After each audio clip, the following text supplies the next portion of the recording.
Kemboy exclusively about sustainable financing. Now, intra-African trade currently accounts for less than 14% of total trade compared with 66% in Europe.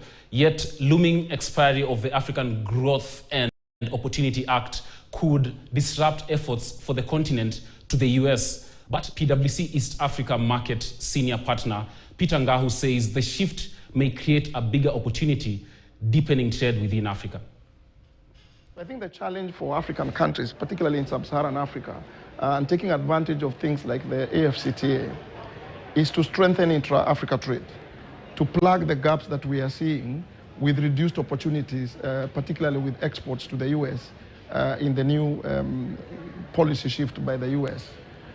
So the AGOA Act hopefully will be renewed. It expires today.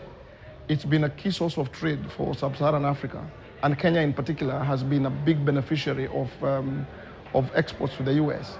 So if you look at the exports to the US by sub-Saharan Africa, AGOA actually accounts for about 35% of the trade volumes that sub-Saharan Africa does with the US. So I think the opportunity for us from a sub-Saharan Africa perspective is to strengthen intra-Africa trade, to plug the gaps that we are seeing with reduced opportunities for trade, particularly with the US. So intra-Africa trade in sub-Saharan Africa accounts for less than 15%. It's about 14.4%. And that is very low compared to what we see as the intra-European trade, where if you look at Europe, intra-European trade is 66% of the trade that happens in Europe.